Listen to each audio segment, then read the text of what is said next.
आप सोच सकते हैं एक 16 साल की बच्ची जिसके साथ एक बाहुबली एमएलए ने रेप किया, बलात्कार किया, और ना कि खुद बलात्कार किया बल्कि गैंग रेप करवाया अपने कुछ साथियों से। और हम कौन सी दुनिया में, हमें लगता है कि ये हो गया। नहीं, आगे सुनिए। उसकी जब पिता ने रिपोर्ट कराने की कोशिश की, पुलिस कस्टडी में बहुत बुरी तरह से टॉर्चर करते हुए, जो आप फिल्मों में देखते हैं उतने ही से ज्यादा टॉर्चर करते हुए उसके पिता की पुलिस कस्टडी में हत्या कर दी गई। यहीं खत्म नहीं होता। जब किसी लॉयर ने उसका केस लड़ना चाहा, तो जब उस लॉयर की गाड़ी में बैठकर ये पीड़िता जा रही थी अपने न्याय की मांग के लिए, वो गाड़ी को 11 बार टक्कर करवा दी।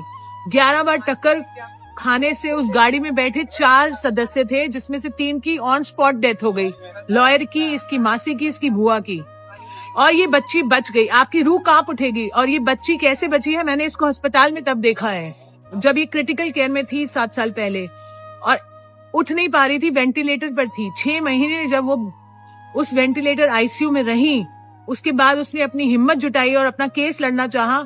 उस मुजरिम को उम्र कैद की सजा हुई। इतना कुछ खोया इस बच्ची ने।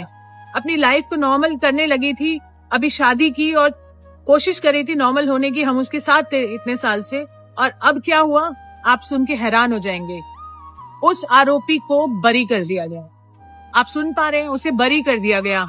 और एक्सक्यूज, ये नहीं कि बलात्कार प्रूव नहीं हुआ, बलात्कार प्रूव हुआ है, पर क्योंकि कोई कानूनी दावपेच थे जो उसे बचा सकते थे, फालतू के हाईकोर्ट ने ऐसी ऐसी दलीलें दी हैं कि आप सुन के हैरान हो जाएंगे कि वो एक पब्लिक सर्वेंट नहीं है, या फिर ये बच्ची माइनर नहीं थी और कोर्ट के पास टाइम नहीं है। इतनी फालतू चीजें बोलकर उसे बरी कर दिया गया। आप सोच सकते हैं, आपको गुस्सा आ रहा है?